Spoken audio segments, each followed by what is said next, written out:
إن الحمد لله نحمده ونستعينه ونستغفره ونعوذ بالله من شرور أنفسنا وسيئات أعمالنا من يهده الله فلا مضل له ومن يضلل فلا هادي له وأشهد أن لا إله إلا الله وحده لا شريك له وأشهد أن محمدا عبده ورسوله. Indeed, all praise is due to Allah, and my peace and blessings be upon His Messenger Muhammad sallallahu alaihi wa alihi wasallam. Today, inshallah, we'll finish the washing of the deceased, and also we will finish the shrouding of the deceased. And we will talk about the important things that is for the person who is going to wash, what he needs to know, and what he needs as well to avoid in his washing. So first of all, we say that the person, when he dies, it is incumbent, it's an obligation upon a group of Muslims to make his wash, or to give him his wash. So this is a communal obligation. So if there's nobody to wash him, everybody will be sinned. So somebody has to wash him. This is including as well those people who die through a pandemic like the COVID-19. But maybe in circumstances will not be able to give the full wash. So for example, that this person, he had died through a situation where that his body is so much burnt that if we're going to wash, we might lose some of his limbs. In such a case, we will do dry ablution, which is tayammum. Or that this person, that and as soon as you open the body, there will be contamination. So we cannot give the wash. So we bury him without a wash and also without a tayammum, because we can't make tayammum except of the body. So if we expose the body, okay, then we cannot use the tayammum, nor we could use the wash. But if we are able to bring the body out and there's no contamination, and that the water will not affect the limbs and the flesh will not start falling, then we will wash him. Otherwise, we will give him tayammum. So if the body will be exposed to danger in terms of that he will start losing his flesh if we use the water, then we'll use dry ablution. But if we cannot expose the body for any certain reason because of contamination, then we don't make tayammum, don't make wash. We just do what we can, which is the shrouding. Here, the complete obligation of the Prophet ﷺ, when he said that it is obligatory for the community to make the wash. We have the hadith, the Prophet ﷺ, he said, اغسلوه بماء وسدر, wash the person with water and lot. The lot, which gives it the fragrance, gives it the smell. And also the Prophet ﷺ, when he said to the women who were washing his daughter Zainab, he said to them, اغسلنها ثلاثة, that is, washed her 3 times or 5 or 7 times, or even if it is needed more than that. So this wording, wash, that is a command. Now, when we wash, we have to bear the following things. First of all, and that is to wash the deceased 3 times, okay, as a minimum, or more. Now, when we say more, it doesn't mean it has to be, for example, according to the, well, it could be, for example, according to the dirt. So if the 3 wash is not enough, we give them an extra wash. Now, this is based upon what the person or the people washing him to determine whether he needs another more than the 3 or not. Now, if he's needing more than the 3, this is the second thing we say, then it makes it 5. It makes it in an odd number. So this one we have to bear the odd number. So if it's not 3 is not enough, we go to 5. 5 is not enough, we go to 7. Because the Prophet ﷺ, he said in the hadith, when he said to the women to wash his daughter, he said, wash her 3 or 5 or 7 or more than that. More than that means an odd number.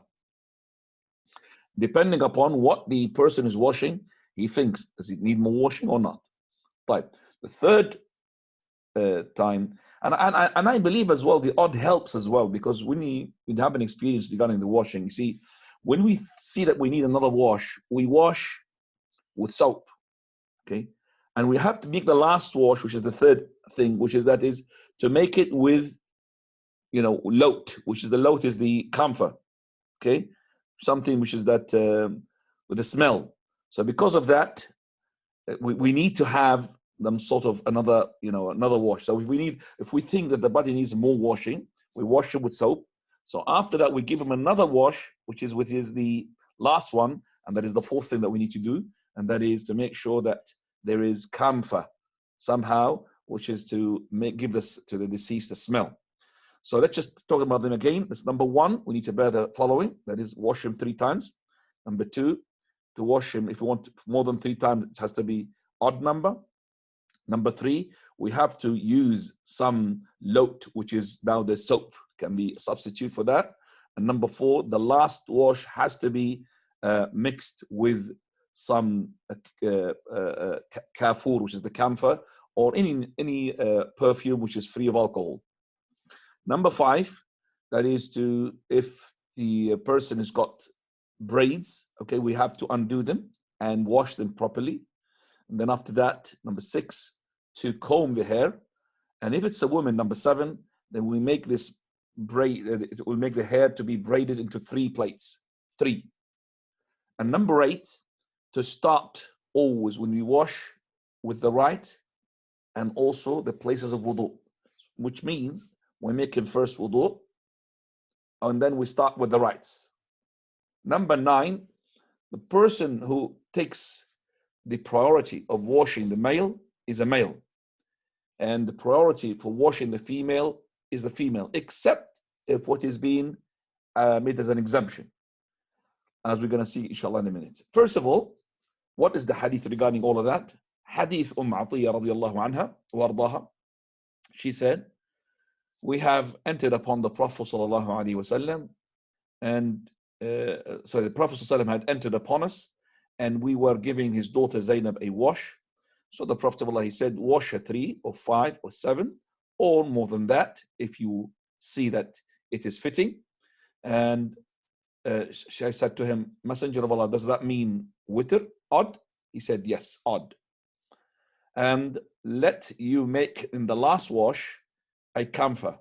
The camphor now is, you can bring the camphor itself, or you can bring the, as I said, alcohol-free perfume. If you have finished from the washing, then tell me. And when we finished, we told him. So he gave us his haqwa. Haqwa is the izar, which is yani, the bottom half. He gave him that with the bottom half that the Prophet he had gave him the haqwa, which was next to his body. And then he said, ash'irnaha iya, make it close to her skin. That means it would be the first layer of the shroud. So when he shrouded, it will be the first one. And ash'irnaha iya. So because the Prophet's items are very special, and the Prophet of Allah had given that as a specialty to his daughter, just like he's given his staff to one of the companions, as we're going to see later on when we talk about it. So the Prophet of Allah had given his haqq, okay, to his daughter. Then Prophet ﷺ left, and she said, we have combed her and we made 3 plaits for her. Okay, actually in some of the narrations says that we have undone her, plaited hair, we've washed it properly, and then we plaited it to make it 3 braids, and we put it behind her. Okay, and then the Prophet ﷺ told us, amongst what he told us, she says, start with her rights and also the places of the wudu.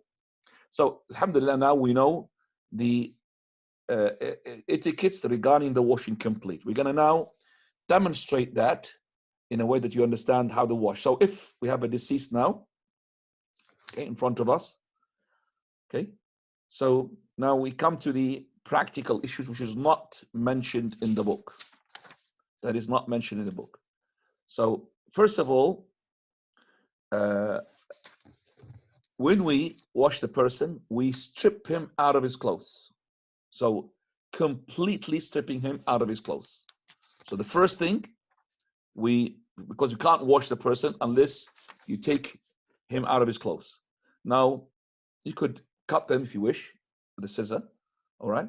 So make sure that he's completely naked. And at the same time, you'll have a piece of cloth or something to cover his awrah. Make sure that his awrah is covered all the time. If it's a male, his awrah is between the navel and the knees. And if it is a female, okay, then it is all her body's awrah from the top, just her to show the up of her chest, and all the way to half of her leg, so just beneath her knee. Okay, that should be covered. Even if there are women they're washing, all of that has to be covered. So again, the male's awrah is from the navel to the knee. The navel is not an awrah, the knee is not an awrah, but you make sure that it's covered because he might be moving it. So whatever is underneath the navel is the awrah, and whatever is above the knee is the awrah. And you make sure that that piece of cloth is thick, like a towel, because once water goes onto it, it will stick to the body and will show the awrah. So you need to make sure that the awrah is covered. Now, there is an exception where the awrah doesn't have to be covered, and that is when the husband on his own washes his wife, or vice versa. The wife washes her husband, and there's nobody else except for them. So if it is the case, then there is no awrah. And we believe that the husband is entitled to see the awrah of his wife, and even though the death will not make for example, the marriage to cease. Now she's not his wife anymore. He's not allowed to look at her awrah. No. Just like the Prophet ﷺ, as we're going to see, had made it permissible for him to wash Aisha and also for Aisha to wash him, then that means after the death, still the relationship between the husband and wife existing. Also, when we strip him out of his clothes, we tilt the person a bit, just from his head, and we start tapping on his belly, okay, on his abdomen, just to make sure that if there is anything there to come out, to be released from his anus. So we tap slightly, not pushing too much. So if anything comes out, we come out, and as well we wash it. Make sure that we wash that if there's najasa came out. So that's another issue which is not being mentioned in the book. This is to do with, the practical way of washing the deceased. Okay. Now we're going to the text. Basically, Shaykh al-Albani rahimahullah says that this person is to be washed by a khirqa. Khirqa means a loafer or a piece of cloth. Okay, and you wash with it, so you could use it to rub onto the body of the deceased. Okay. So we wash the person with a khirqa. Okay, we wash the person with a khirqa. Now, and we make sure that when we go to wash the awrah is underneath that towel that we put on top of the awrah. So underneath it, we wash the awrah of that person.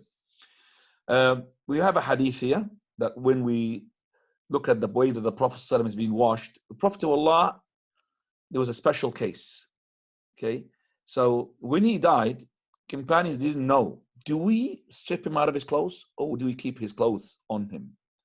So when they were differing, Allah subhanahu wa ta'ala put slumber upon them and they slept. Each one of them, even his chin was in his chest like that, sleeping. And then a caller called them from beside the house, like an angel. They don't know what is this caller. They don't know who is he. They saying to them, wash the Prophet ﷺ with his clothes on. So they stood up, went to the Prophet ﷺ, and he washed him while his shirt is on top of him. So they used to put the water on top of his clothes, which is like the thobe, all right? And they will use this thobe itself to wash his body. Okay, so they're putting their hands on top of the thobe and they start washing on top of the body of the Prophet sallallahu alaihi wasallam. Aisha radiallahu anha, she said, لو استقبلت من أمري ما استدبرت. If I knew what's going to take place, I don't know the ghaib. No, and if I had the matter in my hands, no one would wash the Prophet of Allah except for his wives. Except for his wives. Okay? So this is to show that the Prophet ﷺ is a special case, number one. Number two, that the companions, they are having the etiquette of always, when the person dies, they want to wash him, they'll strip him out of his clothes. That's why they were disputing. Do we do the same thing with the Prophet of Allah like we do with the other deceased? Or he's a special case? So he was a special case. Now, and also we learn from this that the women are allowed to wash their husband and vice versa. طيب. Now we're going to number 11 according to the Shaykh Rahmatullah. He says, now he says that there is an exemption here from that, and that is the muhrim. Muhrim is the one who dies in state of ihram, whether it's in Hajj or Umrah. For verily, it is not permissible to give him the perfume. So we're not supposed to use in the last wash, that is the camphor, because of the hadith, which is of the Prophet ﷺ. He said, for the person who dies in a state of ihram, لا تحنطوه, do not put some sort of hanut, which is the طيب. لا تطيبوه, لا تحنطوه, that means don't put the perfume onto him, don't put the camphor onto him. For verily, on the day of resurrection, this muhrim will be sent in a state of ihram. And the person in a state of ihram, I'm talking about the male here, of course, and the female, of course, there is no, we don't, even the female, but the male, she's not, the female is not allowed to put perfume anyway when she comes out, but the male, if you're in the state of ihram, he is not supposed to perfume himself. Same thing when he dies, we will wash him, but without putting any perfume or camphor in the last wash. Also, he says that there is an exemption here from number 9, and that is regarding, which we said, the male washing the male, female washing the female, is that the husband can wash the wife, and the wife washes the husband. Here he finds the hadith that we have mentioned, hadith Aisha, that no one, if I had the matter in my hand, no one would wash the Prophet ﷺ except for his wives. And the other one, which is the hadith, also from Aisha radiallahu anha, she said that the Messenger ﷺ came back to me after he had attended a janazah in al-Baqi', and I had a headache in my head. So I was saying, oh my head, oh my head. So the Prophet ﷺ, he said, no, it is actually me. I should say, on my head, oh my head. So Aisha, what about, this is not going to harm onto you, going to come to you that if I to die before you, okay, sorry, if you to die before me, and I give you a wash, and I will shroud you, and I will pray upon you, and I will bury you. So when the Prophet ﷺ, he saw that Aisha radiallahu anha, she's having a headache, so he's basically giving a gesture of saying that, well, you know, it's like my headache. It's like I've got a headache. Because if you got a headache, it's like it's me. Because if you are experiencing pain, I'm experiencing pain because you are experiencing pain. So, and then he says to her, what about, it doesn't matter, if you die before me, I will wash you. That means it's allowed for the husband to wash the wife. And I will shroud you, and I will pray upon you, and I will bury you. Continuation of this hadith, and Aisha, she said, I'll bet that you're going to go to your other wife to make an intercourse with her. And the Prophet ﷺ smiled, basically saying, I mean, what should I do? I mean, it's not, it's like saying it is allowed, even on the same day and the same night that you bury your wife. If you have another wife, you could marry another wife if you wish. So there's no such thing that there is a iddah upon the man. There's a iddah on the female if her husband dies, but there's no iddah on the man. And it's not out of disrespect if he goes to an intercourse with his second wife. It's not out of disrespect as well if he goes marry another woman, okay? Because he's not being married to the mother of the believers anyway. The one whose wife has died, he wants, you know, to satisfy himself by having another wife. And basically, when the husband is married, he is like a baby, a big baby. The wife, you know, she looks after him so much that the husband, he feels that his wife, she's gone. SubhanAllah, everything's gone. So he needs somebody to substitute as quickly as possible. He can't do his things, he can't do his cooks, he can't even iron his clothes, he can't do anything.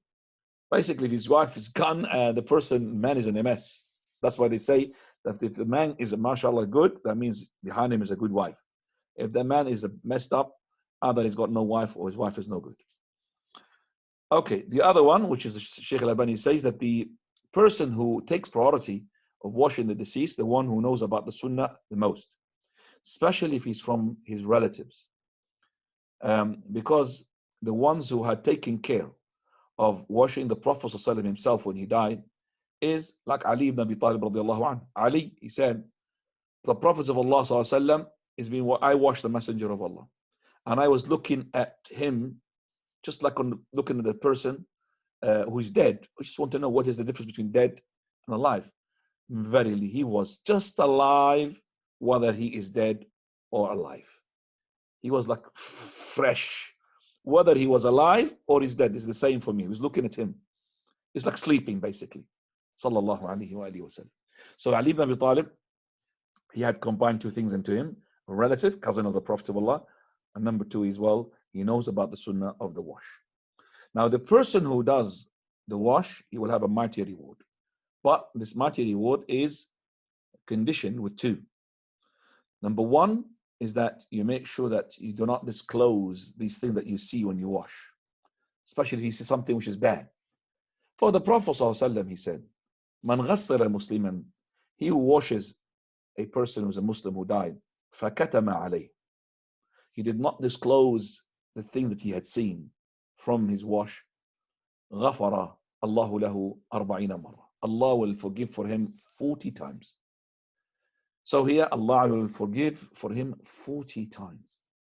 So the person who washes a deceased, as long as he makes sure that he does not disclose what he had seen. Second condition is that he seeks Allah's pleasure with that wash. He's not seeking something to do for them in the dunya. He's not seeking wages. Okay, so you're doing it for the sake of Allah, free of charge and for the sake of Allah. Okay, and that's why we have lots of hadith regarding this issue and lots of ayat, as Allah subhanahu wa ta'ala says in Surah Al-Bayyinah, وَمَا أُمِرُوا إِلَّا لِيَعْبُدُوا اللَّهَ مُخْلِصِينَ لَهُ الدِّينَ, that they have been commanded to worship Allah alone and sincere to Him in His religion. So sincerity is very important. It's hadith number 1 in Sahih al-Bukhari. إِنَّمَا الْأَعْمَالُ بِالنِّيَّاتِ وَإِنَّمَا لِكُلِّ امْرِئٍ مَا نَوَى. All actions are based upon intention. And each person, he will have what he had intended. So whatever your intention is there, you will be rewarded accordingly. Also, hadith Abi Umama radiallahu anhu, the Prophet ﷺ had a man coming to him and asked the Messenger of Allah, if a person went to fight for the sake of Allah, but he was seeking not just, he was seeking as well the ajr or dhikr, that he was seeking as well, he was seeking the wages, and also seeking the mentioning, that the people would mention him, in the dunya, he was a shaheed and he was a hero. The Prophet said nothing for him, and he repeated that 3 times. He will get nothing. And then he said, إِنَّ اللَّهَ لَا يَقْبَلُ مِنَ الْعَمَلِ إِلَّا مَا كَانَ لَهُ خَالِصًا وَابْتِغِيَ بِهِ وَجْهُ. And that is أو ابتغى وجهه or وابتغي به وجهه. And that is, Allah Azza wa Jal will not accept from the actions of a slave except what it is sincere to him. I mean, there is no, there's nothing there for example, for the human being. There's nothing there for fame. It's actually for the sake of Allah subhanahu wa ta'ala. Many ahadith regarding this. As well, when the hadith of the Prophet ﷺ, which is hadith al-Qudsi, that Allah, the Almighty said, أَنَا أَغْنَى الشُّرَكَاءَ عَنِ الشِّرْكِ. أَغْنَى الشُّرَكَاءَ عَنِ الشِّرْكِ. What does that mean? I am the most self-satisfied, Allah says, from the shirk, from the polytheism. He who does an act, yet he associates somebody with me, I will leave him in his shirk. That means I will not give you anything. Now, also, from the etiquette of washing the deceased, that is, with the person who washes the deceased, it is recommended for him to have a wash. And the one who carries him, then, on his shoulder, then it is recommended for him to make a wudu. So, we say that the person who washes the deceased, recommended, not compulsory. Well, what is the proof for that? The proof for that, basically, is hadith number 1, that is, لَيْسَ عَلَيْكُمْ غُسْلٍ فِي غُسْلِ مَيِّتِكُمْ غُسْلٍ. There is no compulsion upon you. You're not being compelled. You're not being forced. It's not mandatory upon you if you had washed your deceased to have a wash. For verily, your deceased is not impure. Is not najis. Okay? Is not impure. So it is just enough for you to wash your hands. Second one, which is hadith Abdullah ibn Umar, he said, we used to wash the deceased. Some of us used to have a complete wash. Some of them they did not. And this is as well by Ad-Daraqutni, which is authentic. Now, what is the hadith that says it's a must? The hadith that says the must, which is a hadith in Sunan Abi Dawood, that the Prophet said, Man ghassala mayyitan falyaghtasil. He who washes a deceased, let him have a wash. وَمَنْ حَمَلَهُ فَلْيَتَوَضَّأ. And he who does carry him, let him make wudu. Because of that hadith, it looks like it's compulsory. But because of the hadith that I mentioned before, it shows us that it's not compulsory. As the Prophet said, it's not compulsory upon you if you wash a deceased to have a wash. Because your deceased is not a najis, it's not impure. For that, it's enough for you to wash your hands. Type. Now, do we wash everybody? No.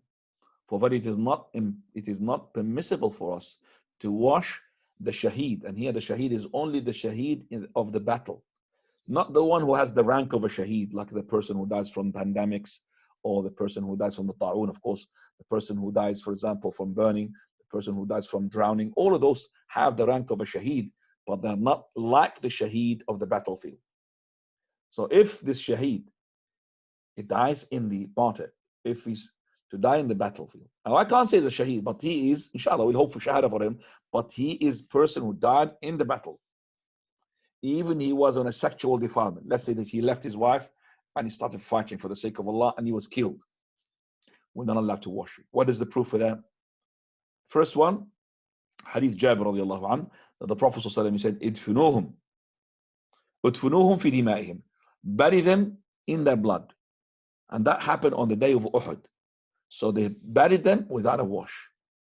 And then he said, Ana shahidun ala haula. I am a witness, Prophet, upon those. So Prophet of Allah, he witnessed that they gained the martyrdom. For verily there is not a single wound that he has been wounded in this battle for the sake of Allah. That is, it will come on the day of resurrection, and his wound is still there, but the color is the color of the blood that comes out, yet the smell is the smell of the fragrance, smell of the musk. SubhanAllah. So his wounds will come. This shaheed will come with his wounds there and stabs and all of that. The color is coming, is blood, but it's not blood. But the smell that comes out of it is the smell of the musk. So this is to show us that the person who dies as a shaheed is not to be washed. Also the hadith which talks it really in a blunt and explicit, لا تغسلوا, don't wash them, for verily every wound would exude musk on the day of resurrection. So he did not wash them, and some of them being shrouded, some of them they were not shrouded. Some of them as well had been prayed upon, some of them hadn't been prayed upon. So the shaheed has different things. The wash is not permissible. The shroud is not compulsory. And the salah is not compulsory. Why? It tells us this is a concession from Allah to us when we are in a battle. Imagine that it's incumbent upon us to wash every shaheed, and to shroud every shaheed, and to pray upon every shaheed, and to even bury every shaheed in a single grave. It will be too much for us, because the death toll or the killing toll in a battle is going to be too many. So we're not allowed to wash him, and optional. It is not compulsory to shroud him, not compulsory to pray upon him, and not compulsory to bury him in one grave. You could bury 1, 2, 3 people in one grave next to each other. Subhanallah. That's concession from the Almighty Subhanahu wa Ta'ala. Because in the battlefield, as I said, there will be lots of people being dead, killed. طيب. We have also another hadith from Abu Barza radiallahu anhu wa arda. He said that the Prophet ﷺ, he was in a fight, in a battle, and Allah Azza wa Jal gave him the wubuti. And he said, do you miss anybody? He asked the companion. He said, yes, so and so and so. And they mentioned lots of people. But he asked again, do you miss anybody? He said, no, Messenger of Allah, except for those who I mentioned. He said, no, but I miss somebody called Julaybib. Julaybib is a person basically who is, if you see him, you keep away from him. Because he's not nice looking in terms of his face-wise. And in terms of tribe-wise, he's not from a big tribe. And that is why one day the Prophet ﷺ, he came to a family and he said to the father, he said to her, well, you've got a daughter? He said, yes. He said, okay, I'm asking for her hand for marriage. He said, for you, Messenger of Allah, ala rahmi wa sa'a, go ahead. You're welcome. He said, no, not for me. I'm asking her hand for Julaybib. He said, Julaybib, let me confer with her mother. So he went to the mother, his wife. So he said to her, Prophet of Allah asked for the hand of our daughter. She said, for him, MashaAllah, Alhamdulillah, ala rahbi wal sa'. Welcome. He said, no. He asked her hand for Julaybib. She said, Julaybib, because it's nobody wants Julaybib. Basically, the daughter, she was listening. And she said to her father and mother, are you rejecting a request from the Prophet sallallahu alaihi wasallam? Are you saying that the Prophet of Allah had suggested that person and you are not accepting? To their father and mother. For verily, I will go ahead with this offer. So mother accepted, the father accepted, and then the Prophet ﷺ, he was pleased with that, and he got them to be married together. And then Allah's Messenger, he made a supplication for this man, this Sahabi Julaybib. Allahumma subba alayhi al-mala sabba. O Lord, make him to have the money comes onto him like a shower in abundance. Okay? And he was one of the richest people after this dua of the Prophet ﷺ. And also he said, put the barakah into their marriage. And their marriage was Mubarak, mashallah. Julaybib, his face was not really that beautiful, but yet his heart was beautiful. So to show those sisters who are looking for beauty, sometimes you have a beauty in the face, but ugliness in the heart. Yes, beauty is important, but it's not as important as in the heart. This lady, she's a Sahabiya woman, she had sacrificed that beauty for the sake of the Prophet of Allah, said, I suggest this for you. So she can't find better suggestion than the suggestion of the Prophet. Straight away she accepted the offer without even had a look at Julaybib from her father and her mother. They said, Julaybib, it can't be. So here the Prophet of Allah had Julaybib with him in the battle. In this battle that he went. So he was asking, do you miss anybody? Companions started, said, yeah, we miss so-and-so, but they never mentioned Julaybib because Julaybib is not that important. But it is important for Allah and His Messenger. He said, but I miss Julaybib. Ana afqidu Julaybib. Go and look for him. So they started looking for him. He was not seen basically until that. But actually, they found him next to 7. Of those 7, they are almost on top of him. So they got him out of the 7. Okay. So basically what happened is that he had killed 7 and they killed him after that. So they brought him to the Prophet ﷺ. He said, he killed 7 and then they killed him. For verily he is from me and I am from him. He is from me and I am from him. Subhanallah. He is from me. هذا مني وأنا مني وأنا منه. I am from myself and I am from him. He said it 3 times, the Prophet ﷺ. And then he stretched his arm, the Prophet ﷺ, like this, and they put Julaybib on his arm like that. And he says there is no bed for Julaybib except for the hands of the Prophet ﷺ. He was holding him like this. He was short, and that's why it's not really. And the Prophet was powerful, sallallahu alaihi wasallam. So they dug for him the grave, and the Prophet ﷺ laid him down in the grave, and he does not mention any wash. The whole story is to say today there is no wash for that deceased. But of course, I have grabbed this opportunity just to shed light upon this Julaybib, whose companion, short and not beautiful in his face, yet he is with Allah subhanahu wa ta'ala, having the testimony of his Prophet sallallahu alaihi wasallam that he is a man from Jannah. Shaheed. Not just Jannah, Shaheed. Also, we have from the proofs that the martyrs not to be washed, the martyrs of Uhud, they were not being washed. They were, all of them, they were buried with their blood. Some of them, they were not prayed upon them. Some of them, they were prayed upon them. Okay? Abdullah ibn Zubayr, radiallahu anh, told us about the martyrdom of Handal ibn Abi Amr. For verily, he said that the Prophet ﷺ said, verily, your friend, that is Handala, is being washed by the angels. Go and ask his wife. So she said, verily, he left while he was on Janaba. What does that mean? He left was in his Janaba. That means he was making intercourse with her, and he did not have time to have a ghusl. And she said, as soon as he had heard the call for jihad, he left, and he did not have time for wash. So the Prophet said, that is why the angels had given him a wash. The angels had given him a wash between heavens and earth, not on the earth.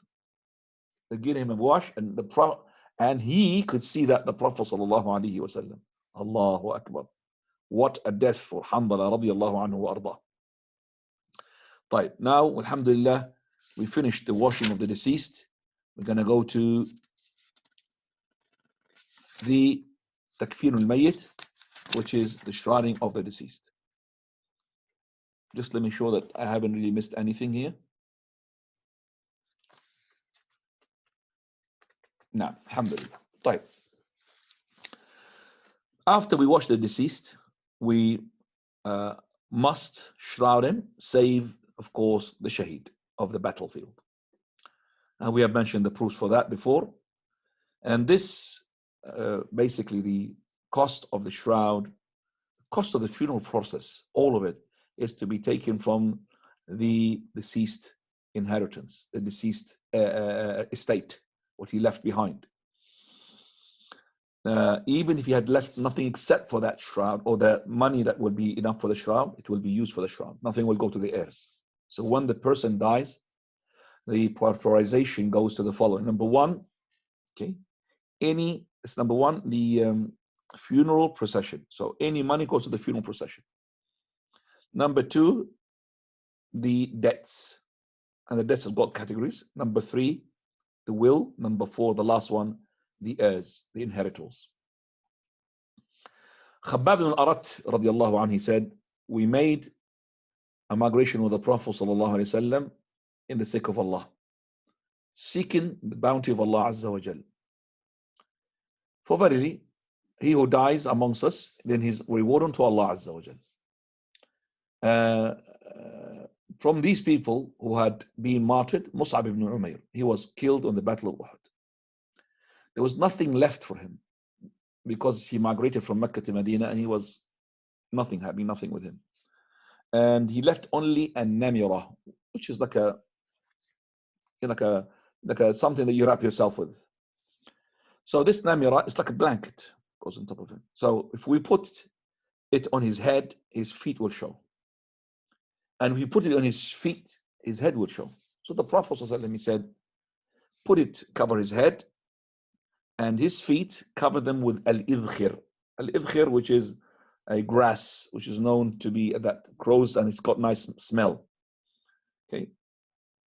So here we find Mus'ab ibn Ubayr radiallahu anhu, one of the two great companions who are in the battle, which is Hamza ibn al-Muttalib and Mus'ab ibn Umayr. When we go to the Uhud, mountain of Uhud, when we find those 70 were martyrs, we will find like two graves stepping out. They say that these two graves for Hamza and Mus'ab ibn Umayr.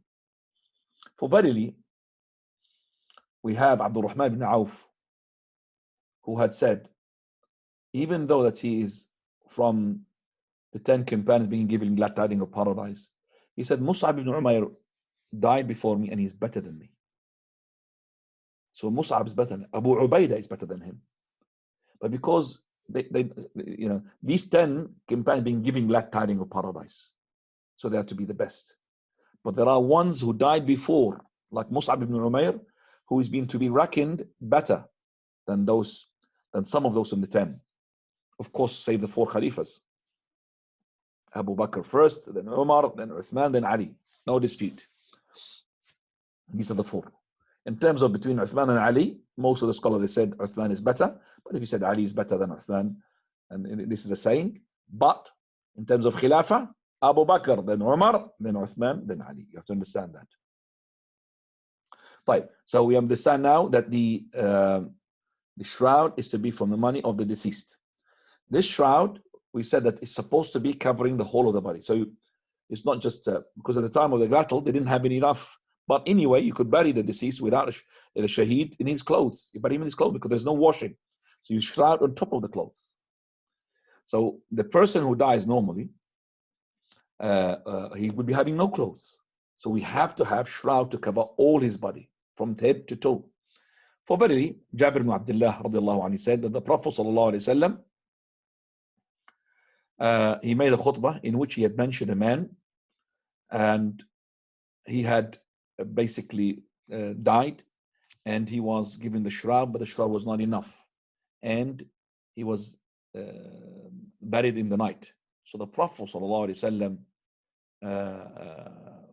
basically he had mentioned that this is not really the correct way and the procedure to do it, and that is to bury the person during the night, unless it has been it's a necessity. And then the Prophet sallallahu alaihi wasallam said, if you make a kafan to your brother, then make the shroud to be good. فَلْيُحَسِّنْ كَفَنَ, make it good. And another narration, for verily you're going to be resurrected with your shroud. We know that from the hadith of Aisha, you're going to be naked when you are going to the mahshar. When you're resurrected, you're going to be naked. How can we reconcile here? Well, when you come out of the grave, you will come out with your shroud. And that's why the Prophet ﷺ, he said, حَسِّنُوا أَكْفَانَ مَوْتَاكُمْ, beautify the shrouding of your deceased, for verily they will be resurrected in it. But when you go, after this coming out, after that, when you go to when the sun comes very close and all of that, that is the time when you're going to be, in the stages of their resurrection, you're going to be naked. And nobody will be looking at another person. So the first thing you're going to come out with the shroud, according to the hadith of the Prophet sallallahu alaihi wasallam. طيب, when we say beautify the shroud, we mean beautified in terms of being clean, okay, and covering the person, okay, covering in proper way. So it's covering, like for example, you put half a meter or more than his head, and half a meter, because you want to wrap him properly so it doesn't show. But it doesn't mean you give him a prince dress or very expensive silk cloth. That's extravagance. For verily, the worst of extravagance to be done when the person dies. I mean, enough extravagance for him when he was alive. Enough pride and arrogance when he was alive. Now we want to give him pride and arrogance and extravagance after his death. SubhanAllah. So we should not, when we say beautify the shroud, it means make it clean and make it as well properly covering the deceased. Now, if the shroud is not big enough, we couldn't get anything more, then we will cover his head, and whatever is left from his feet or his body, from his legs, we will put the grass on top of it, which is the grass, as I said, the one which got the nice smell. Whatever you can, you cover the rest. So if you haven't got the idkhir to put there, and this is basically, maybe we cannot envisage it in this time, because everybody, mashallah, is well enough to go and buy a piece of cloth. When I'm saying that a person shroud is from his money, it doesn't mean you're not allowed to bring a shroud from yourself. No, you're allowed. For verily, we're going to see in a minute, inshallah, the hadith of Safiya, the auntie of the Prophet ﷺ, the mother of Zubayr ibn Awam. She had as well brought a shroud for her brother Hamza, the uncle of the Prophet. So she brought him a shroud. So it doesn't mean that the shroud has to be from the person's money, but we say that if there's nobody to pay the shroud, this shroud comes from the money of that person. And remember, the shroud doesn't cost that much. But what costs a lot these days is the burial, the grave, and all of that. And all of that will be taken from the estate before we start giving to the heirs and the people who are inheritors. Prophet sallallahu alaihi wasallam, he said regarding Mus'ab ibn Ubayr, if you remember, cover his head and leave whatever is exposed from his feet. Do put the grass on top of it.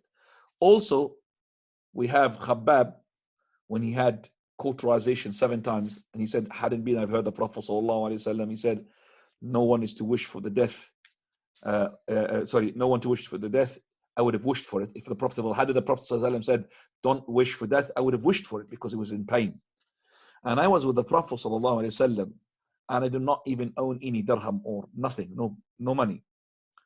And then, for verily, I have 40,000 dirham. So it was brought to him the kafan, which is the shroud. When he saw it, he started crying. He said, verily, Hamza, he didn't have a kafan. Hamza, when he died, there was no shroud for him. There was nothing there. His sister, okay, Safiya, she brought it. And it was this kafan which he brought to him as well, to Hamza, radiallahu anhu. She brought 2 pieces. Okay, so Zubayr took the 2 pieces and he wanted to bury Hamza with them. And he saw another person whom they did not mention his name, from the companions, who was killed as well in the Battle of Uhud. They were shy to give the 2 layers for Hamza, okay, and leave the other person without it. So they decided to give one to one of them and the other one to Hamza. And they did not favor Hamza with the better one. No, they made qura. Which one is this? Is for Hamza or this is for Hamza? And the one that came for Hamza, it was the shorter one. So they gave Hamza that shorter one, and the longer one given to the other person. So he was crying, Khabbab, he said that Hamza, okay, radiallahu anhu, he's got so much money, this Khabbab, he said 40,000 dirham. Okay, so and he sees his kafan, he says, subhanAllah, this kafan is, mashallah, it's long for me. He sees it because the person could bring his kafan and his shroud to be ready with him. When you look at it, he crying and says, Hamza did not have that. He had a burda, just like a cloak. If we put it on top of his head, his feet would show. If we put it in his feet, his head would show. Subhanallah. Right. Now, if we have lots of people who died, and okay, and we have only one piece of shroud, so we could make that piece of shroud cut into pieces to cover as much as we can from those deceased.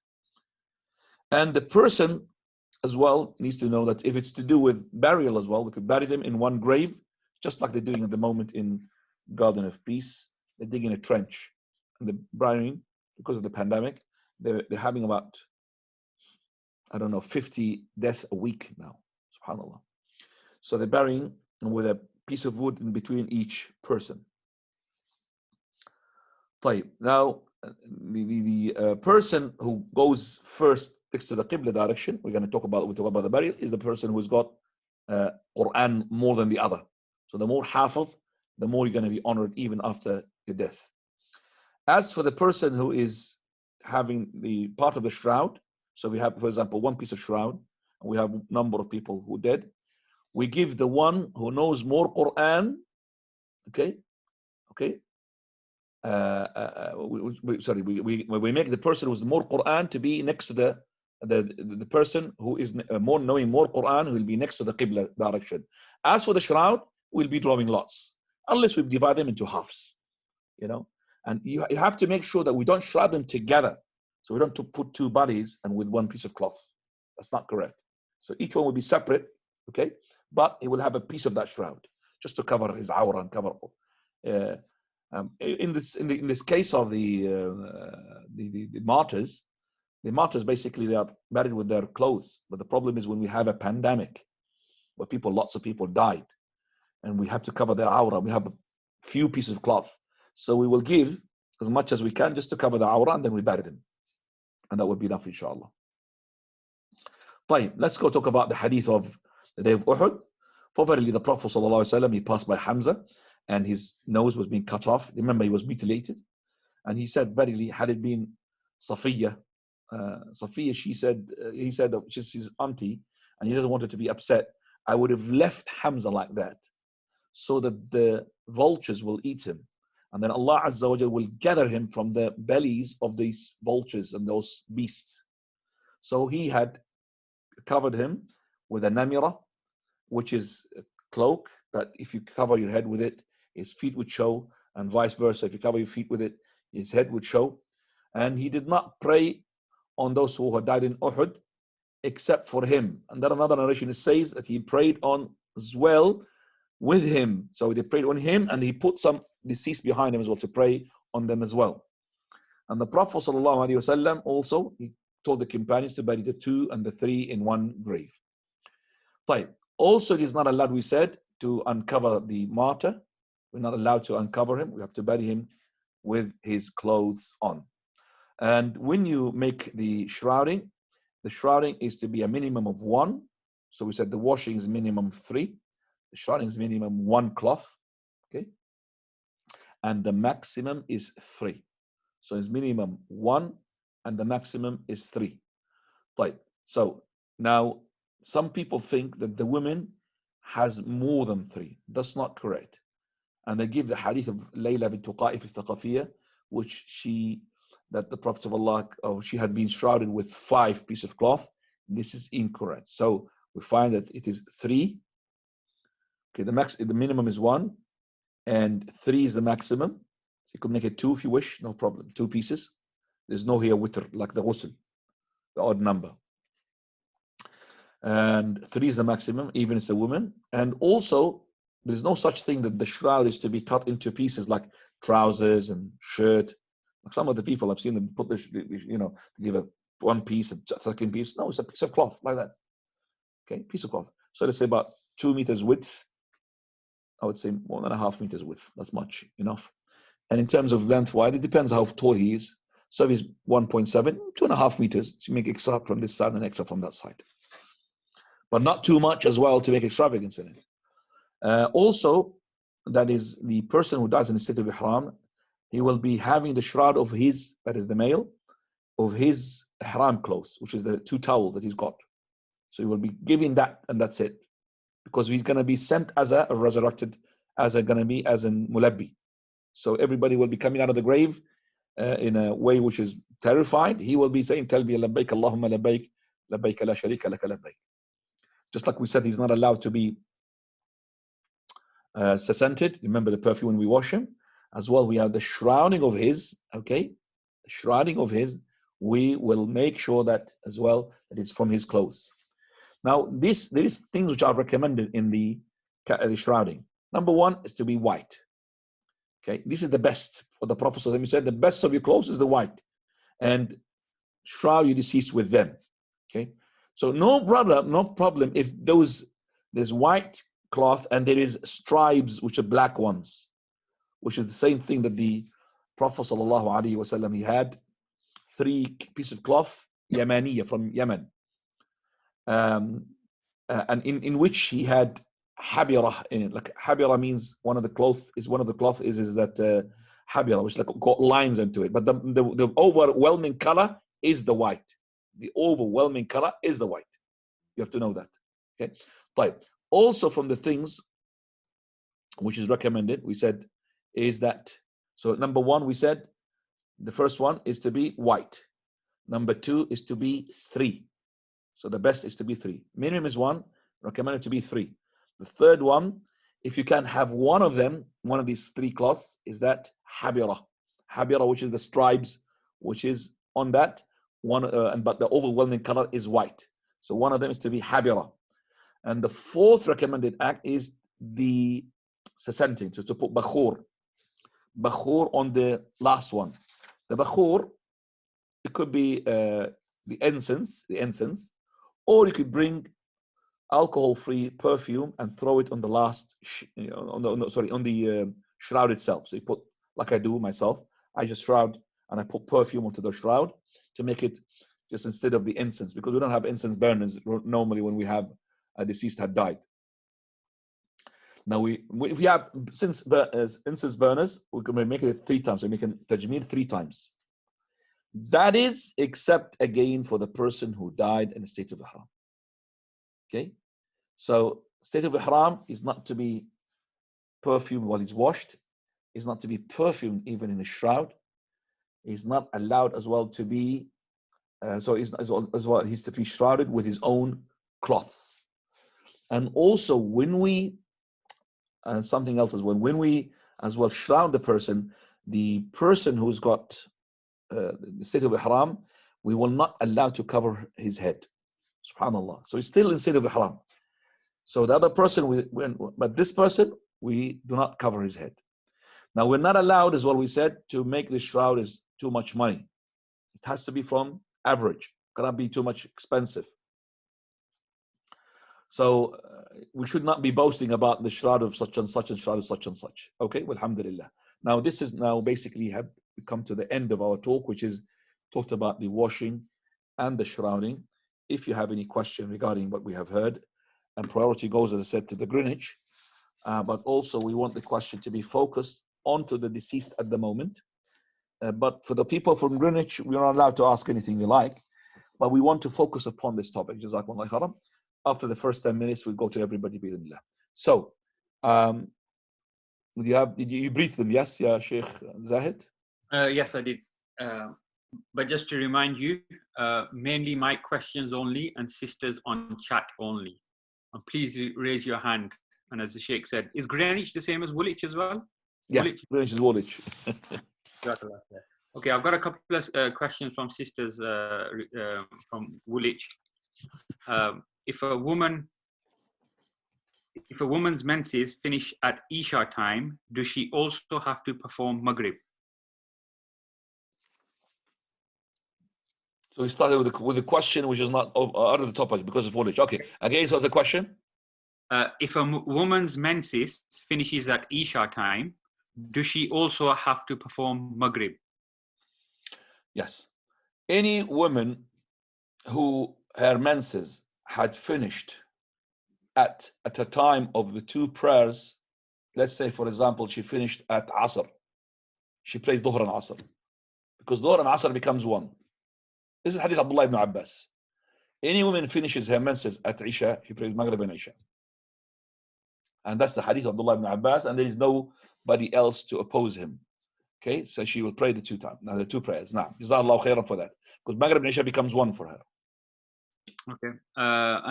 If you're from Woolwich, if you raise your hand and please put Woolwich in or Greenwich in your name, and then you'll get priority.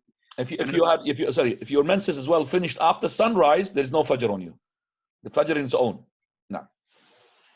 Okay, another question from a sister. Can a woman enter the graveyard on the day of the burial to witness the burial?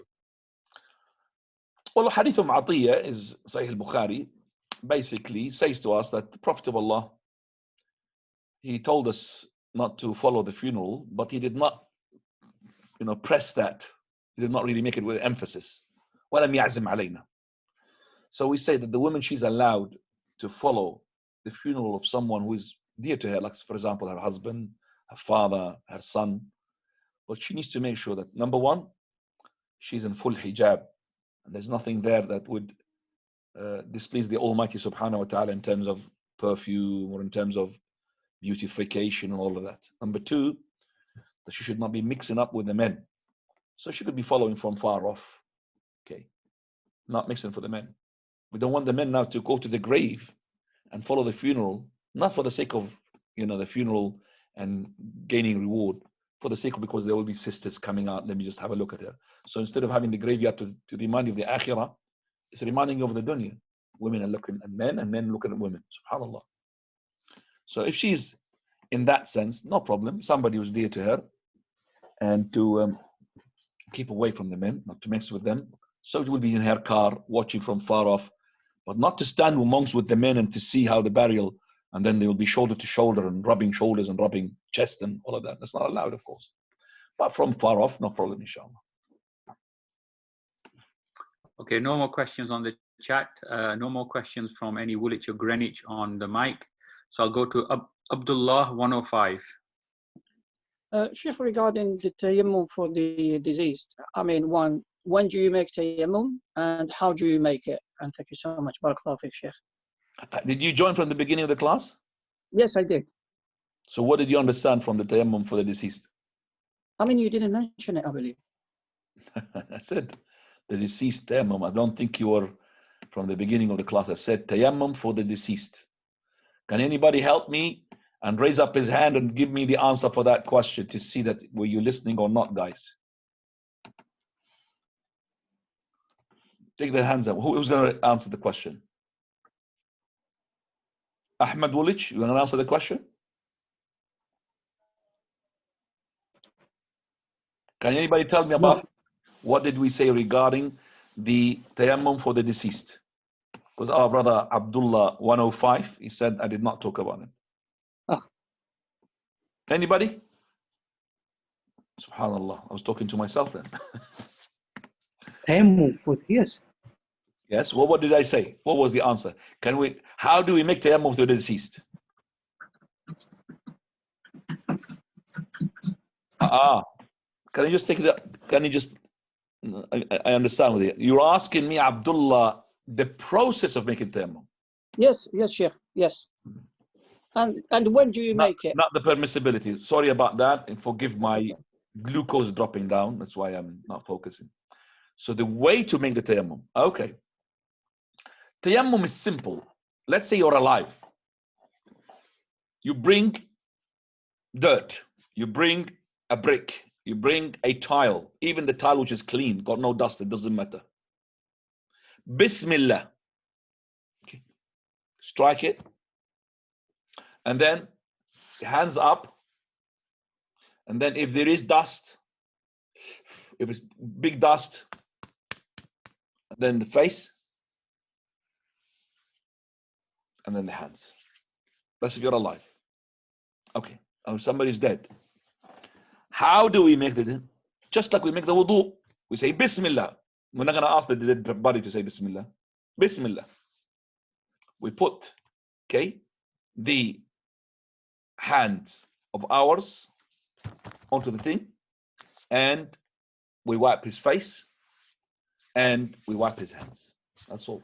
You're not going to expect him to make the wudu for himself. You're not going to expect him to make the tayammum for himself.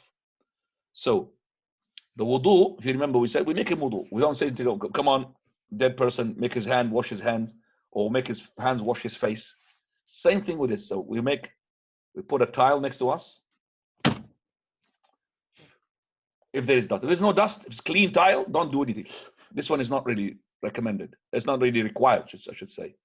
You take that, you put it on his face, the deceased, and then you go to his hands and you wipe it. Tayammum is finished. And do you make it when the water is not available around to make, full ghusl for him? Is that correct? That's the second question, but what does he say? Sorry, sir. Go on. Do you make tayammum for deceased when the water is not around? It's like the water is not available to make for the full only body. way to make tayammum, I said, the only way is that there is no water, and number two, that is, the water is there, but the usage of it will affect the limbs. So if you put water onto him, maybe he's got his flesh is dangling. It might come out. Let's say he had a very severe accident, or for example, he's been burnt, and if you put water, his flesh might come out. No, we want him to be intact. In that case, we make tayammum for him, because we're to be minimizing the damage for the body. And in the first case, of course, there is no water, we make tayammum. But in the case of pandemic, as I said, if you are able to touch his face and touch his hand, you might as well make him ghusl. Naam. Barakallahu fik, Sheikh. Barakallahu fik. Hayakum Allah. Okay, Wulij Ahmed, please go ahead. Is it right for Imam to announce about the deceased, to say, for example, to praise him, to say he was a doctor, he was the pillar of the masjid, he was good, he's that, he's this, just before Salatul Janazah? This is exactly what the people of Jahiliyyah used to do. And this is called an-na'i al-jahili. To come to the masjids, and there they used to come to their places of gathering, and they start saying, oh, such and such, and oh, such and such, and oh, such and such. Now, Muslims are, unfortunately, some of them in the masajid I've seen, but I haven't seen it as a phenomenon, that they start coming, yeah, this person, such and such, and this person was a doctor, and start, yeah, subhanAllah. That's boasting. The only thing which is permissible is that the people themselves, not somebody on the pulpit, the people, because we're doing like the Christians are doing. The Christian in the church, what do they do? Let this person go on top of the pulpit of theirs, and they will say, yeah, this person, he's blah, blah, he was my mate in my pub. Okay. So that's a praising for him. So we would say that Prophet ﷺ, he was some of the companions, and a person buddy who's passed by, companion said, MashaAllah, he was a good person. They said it because they know it. It's not they want to boast about him. He said, MashaAllah, he was very good in religion, very good in obeying Allah. He said, wajabat, wajabat, wajabat. He's entitled for it, entitled for it, entitled for it. And then after that, another buddy passed, and they said, what an evil person he is. So he said, wajabat, wajabat, wajabat. He's entitled to it, entitled to it, entitled to it. So the companion asked Messenger of Allah, he said, wajabat, wajabat for both. What is the story? He said, verily, there is angels. Let me just take you from, because I muted you actually, because there's noise behind you, Ahmed. So he said, verily, there are angels who speak on the tongue of the sons of Adam, testifying about or saying about the good of that person or the bad of that person. Listen to me. There are angels who speak on the tongues of the human being, exposing the good and the bad in that person. And then he said also, angels are the witnesses of Allah in the heavens, and you are the witnesses of Allah onto earth. That is the only one which is allowed. Apart from that, going to the masajid. And which masjid did they do this? For example, ya Ahmed? Greenwich Islamic Center. Okay, Allah al-Musta'an. They shouldn't do that. Shouldn't do that. Another question, Sheikh? No, one question. We'll line up for the queue, inshallah. Barakallah. Even we don't have a lot of people today. Fadal. Okay, just a reminder, now anybody can ask a question if there's nobody from Woolwich. So, Abu Yusuf, go ahead, please. Is there any specific dua for the person washing the deceased to make other than asking Allah to forgive him or her? And just another qualification. Hang on. That's a question. Say that again. Just one question, please. Is there any specific dua that the person washing the deceased should say repeatedly? No specific dua. Your question is finished now. Khalas. There is no specific dua when you wash the deceased. The one after that, please. No, not you. Somebody else, please. Just one question. Didn't you say one question, Azahid? I did. Okay, please, can you just abide with this? If you take off your hand now and then click your hand back again to be join the queue. Fadal. Anwar Muslim, go ahead, please. Anwar. Assalamu alaikum, Sheikh. Salam tarakat. Ya akhi, put Woolwich, like you tell everybody, put Woolwich, you take priority. طيب, inshallah, yes, I forgot. My question is outside the lectures today. The imama, we wear it on our head. When we do sujood, do we have to remove it? Or we are able to do the sujood with the imama? So this is a imama or this is a qalanswa? No, imama. Doesn't matter. Imagine this is a imama. Yes. So who said that we should not cover our head with our imama when we prostrate? So when you say when you prostrate, make sujood, isn't it? Yes, we make sujood. Do we have to move it or we just keep it as it is? I'm just saying, who said that? Yes, there is a fiqh called fiqh shafi. They say that if the person, if the person, and just listen, please, jazakallah khair. If the person is having something to cover his forehead, which he prostrates upon, with something which moves with the person who prays, like the imam or the qalansuwa, they said your prayer is invalid, which is not correct fiqh. So they say that if the person covers his head, so there is no harm, for example, if you put this, okay, on top of the floor and you prostrate on top of it. You understand that? But if you put it on your head like that to move with you, and it's covered the forehead, because that's why they said when you go into the prostration, you have to make like this so that the forehead is showing. So that's why it comes, the question is for the imam. Imam is going to cover that. But if you did like this, no problem for them. We said even like that, there's no proof for this. So the imam or something on the floor is allowed. And for verily, what is the proof? The hadith. The companions, when they used to pray, and the masjid of the Prophet is not carpeted. So you have the heat in the Dhuhr time on those pebbles. Some of them, they said, kana ahaduna, he would extend his thobe like this, because his imam is not enough.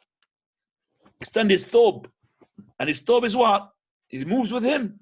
Same thing as the imam. extend his toes, and he would prostrate on top of it. Do you understand that? So this hadith kills the argument which says that this is invalid, because he is now extending his own thobe, which moves with him like the imamah, to prostrate on it. If it was invalid, the Prophet would have told them, you're not allowed. Okay, so that is incorrect fiqh, because it's based upon not a solid proof, whereas the solid proof says that is, if you want to prevent something, okay, in order to invalidate the prayer, you have to have a solid proof, and there is no solid proof here.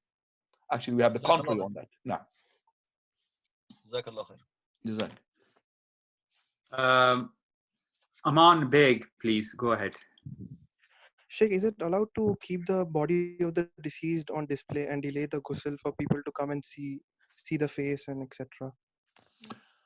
Once the person dies, we need to hasten the process of the funeral as soon as possible. So leaving him for how long?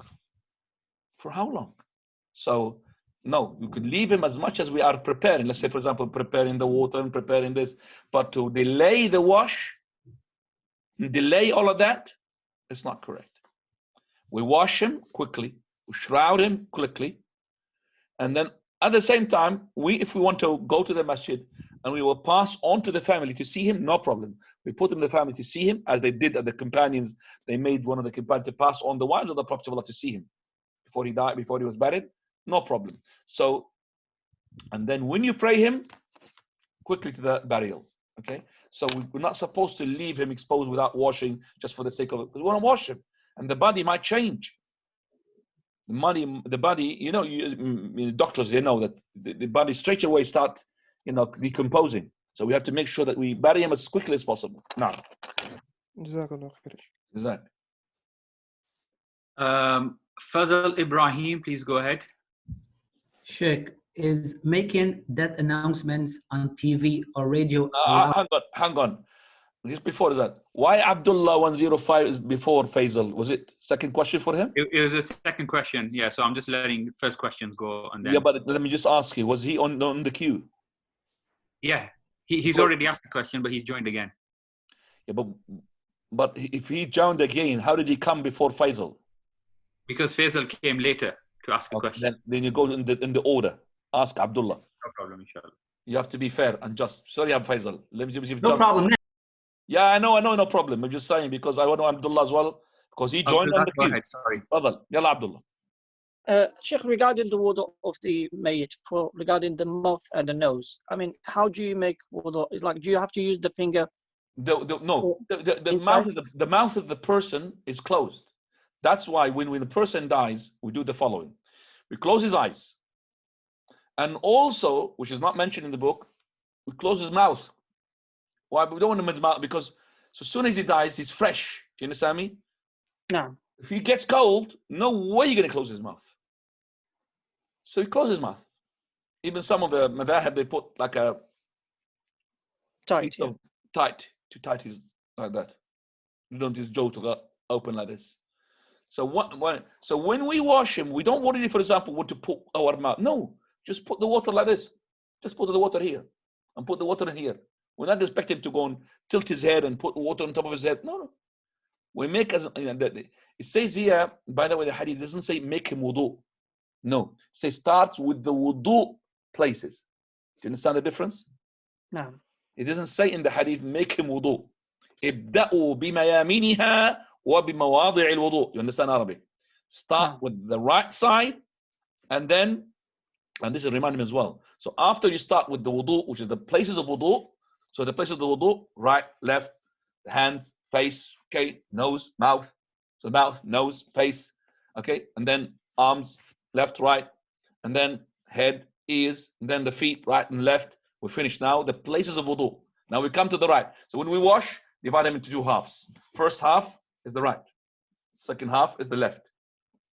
So that's what we said. So first half. So when we do the right here, we do both right here and right at the back. So the person who washes, he will wash this half, and then somebody will help him to tilt him a bit, and we'll wash the right half from the back.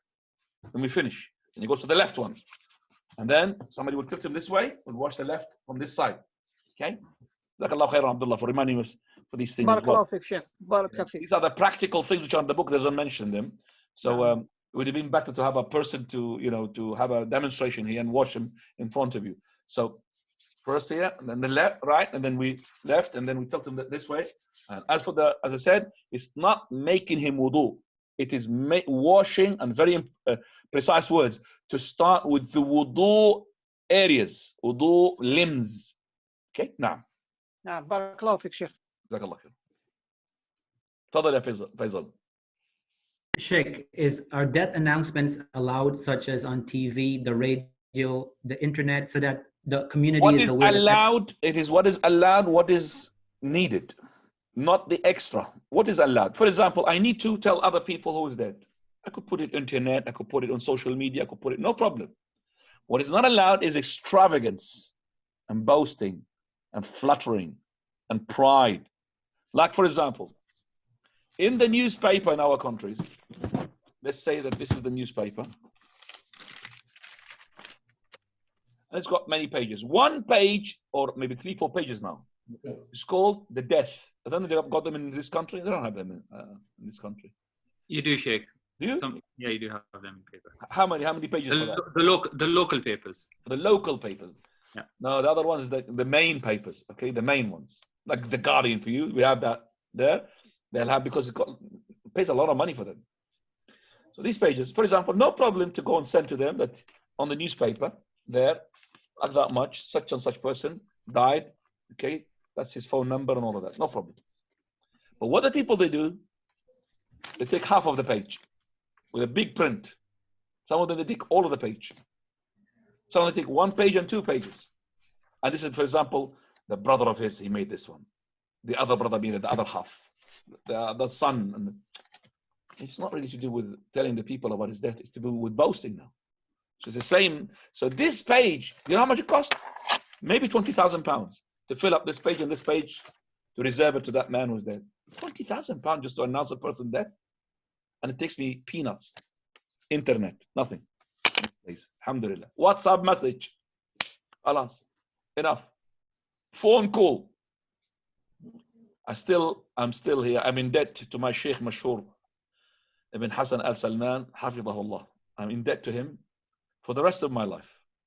I had a call from him. I was in my city in Madaba when Sheikh al-Albani died. He said, run. He remember his word, run, catch up. The Sheikh had died. So I went, because it takes a long time for me to travel. Rahmatullah alayhi. And I caught up, alhamdulillah, from the beginning to the end. I was there before even they buried him. But he said to me, run, the Sheikh al-Albani is there. So I was all the way from Madhab to Amman. I can't forget that for my Sheikh Mashhur, rahmatullah, hafidahullah. Jazallah khairan. Now, so that's a cheap one. Phone call, that's it. Ahmad Wulich. And I'll tell you what, Sheikh al-Albani, he died just after Asr. And he was buried just after Isha. And straight away, quickly. How many? Nothing. And plus, he would have been buried even before that. But because we had to dig for his grave into the mountain, because the graveyard is next to his house, and it's a graveyard which has been deserted, nobody buries in it. But because it's the one which is next to his house, he said, don't take me to the one which is far off from the city, it's in the main city. After he was buried there, the whole graveyard was honored, subhanAllah, the whole graveyard, because of him. So they had to take permission from the municipality. And Muhammad Abu Shaqra, may Allah have mercy upon him, he's the one who taken permission for that, because nobody's allowed to be buried there, in the heart of the city. And just about, I would say, 300 meters from his house. So they've been carrying him on shoulders, which we don't do that in the other cemetery. We had to carry him in the car. This one is proper janazah. I did not catch up with this. I came after. Came to the grave. But digging the grave took about more than 2 hours, 3 hours. That's why it was delayed, because it was rock. I had to bring the compressors and all of that. And if the Sheikh was after fame, because he was not, and that's why Sheikh Ibn Uthaymeen, before he died, he said this person lived upon Sunnah and he refused to die except on Sunnah. That's Sheikh Ibn Uthaymeen's word. He lived upon the Sunnah and he refused to be buried except on the Sunnah. If Sheikh al-Albani's death was to be delayed to the following day, and the people to be told at that time, we're talking about the year 1999, if the people is to, you know, have just that technology that they had, they didn't have WhatsApp, they didn't have anything of that, just the technology of phone calls, that the Sheikh will be buried, wallahi, you will find the airport to be closed. The people who honor the Sheikh is not from their own, they're nothing, these people, they're nothing. Talking about, it would have been maybe 3,000 people, not that much. Not that much, I'm telling you this, not that much, 3,000. If he has to be delayed for the following day, we'll have not less than 1 million for the Shaykh rahmatullah, less than 1 million. That will be chaos. Yet his name was not even mentioned by Allah al-Musta'an, by our broadcasting TV. It's like nothing. But if he was a singer, a dancer, Da'iyat al-Fujur, they will, mashallah. He died, the singer, the pop star in one. But the Sheikh is not mentioned. But of course, with Allah. Remember Julaybib? Radiyallahu anhu. Now, I have 6 minutes left. Ahmad Woolwich, please go ahead. Imagine you are walking to a masjid to pray Salat al-Dhuhr. And I joined the Imam. Then I realized they are praying Salat al-Janazah. But my intention was to pray Salat al-Dhuhr. What should I do at this moment? So you've realized once they said Allahu Akbar, they did not go to ruku'. True or not? Yes. That's what you realized. So what you need to do now, change your intention. That's it. You didn't, because you are at the start still. You are at the start.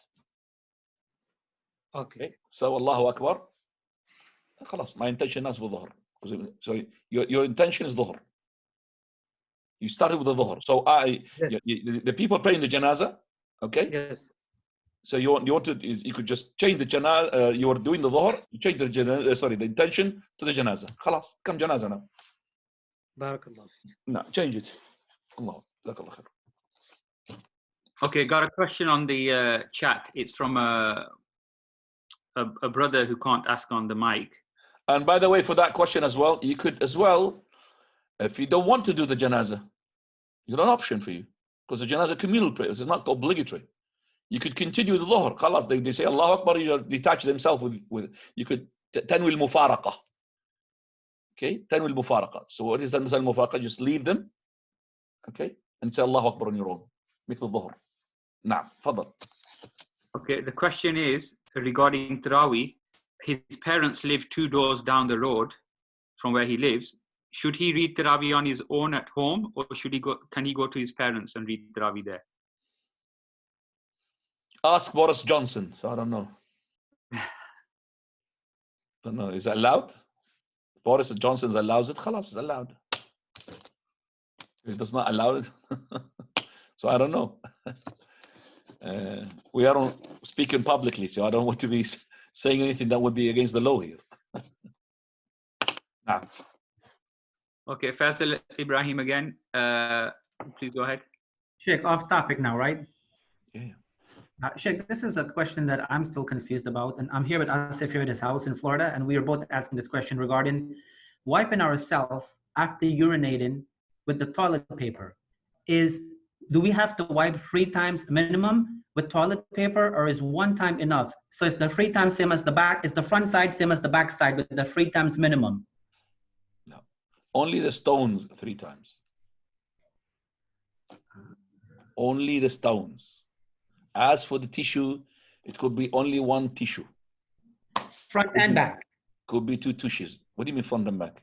You mean for the urination? Yeah. Defecation. Yeah, for both. Only the 3 is only attached, not to water, not to tissues, only to the stones. So if it's water, there's no such thing 3 waters. Okay? Right. You don't have to be confused regarding this issue. So if it's water, only water. You could be using 1, 2, 3 times, 4 times, 5 times, depending about how clean you want to be. Okay? The same with the tissues. You could use 1 tissue, 2 tissues, 3 tissues, 4 tissues, 5 tissues, depending upon how much is going to get in you. Because When I'm, for example, the airport, and one tissue is not enough for me. Even two, not even three, not even four. Because there's no water there. Do you understand? I mean, the tissues, you need a lot. But if it's one tissue, it's enough. If you think it's enough, you've cleaned it. Whether it's the front or the back. As for the stones, it has to be minimum of 3. Even if you had cleaned it from the first stone, it has to be 3. Because of the hadith. This is crystal clear to me now, Sheikh. Barakallahu feek. Thank you so much. Abdullah 105, please go ahead. Sheikh, off the topic. Regarding the zakat, you know, now the mosque, I used to give it to the mosques here. Now the mosques are closed.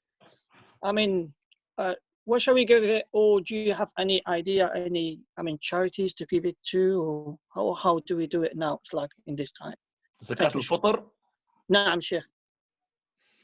Zakat-ul-Fitr, it has to be going to the poor in food. So the only way to give it to the poor in food is to give it to a third party whom you trust with their amana and also their knowledge that they will not use this money to give it to the poor person in money. It has to be as in food. So you have to shop around regarding the charities, and you could ask one of your friends, maybe he's got some link to his country where you trust him. He will give it as in zakat. Where are you from, by the way, yourself? Algeria, Sheikh. Shall we give it back home? Yeah, like home. Phone somebody there and give Zakat-ul-Fitr, and then you tell him, I'll give you the money back later on. Or you could transfer it. It's not that much money anyway. You can give it, the money, but the money later on. You give it to family later on, the money. Oh, yeah, as long as it's a loan, debt. What about regarding, Sheikh, the English people here, they don't have any back homes? What are they going to do regarding this one? I'm sorry about that. It's all right. So, and what about if the person hasn't got anybody back home? Yeah, they're English, pure English. They are here. They live here. You've got charities. The charities there. Plenty of charities. Just put Zakat-ul-Fitr charity on Google. They'll bring you lots of them. Check the one whom you think that they are the best ones, are more reliable, and then link the money to them. And so if these people, for example, say to the Zakat-ul-Fitr is £4, they know that if you paid £4, that means one person. If you paid £8, it's 2 people. And they know that. Shukran, Sheikh. Barakallahu feek. Jazakallahu khair. Jazakallahu khair. Khalas. Okay, I think you got one more question left. Or no, because يلا Muhammad, because I'm 6:30. يلا تفضل. Ahmed, go ahead. And Assalamu alaikum, Sheikh. And regarding questions on the topic, is it my understanding when you're washing the disease that before you do the places of wudu, you start with the places of awrah, just like you're doing ghusl? No, not really. You don't start with the awrah, but we said at the beginning that you tilt the person in case there is something in his stomach while you're washing, it's going to come out. So this is just to start with, but you don't wash the awrah as in like the ghusl of the normal ghusl. Okay, so you basically start with his wudu places, and then you start with his right, including the awrah, and his left, including the awrah. Okay, that's how you do it. جزاك الله خيرا أحسن الله إليك. جزاكم الله خير. السلام عليكم. سبحانك اللهم وبحمدك أشهد أن لا إله إلا أنت أستغفرك وأتوب إليك.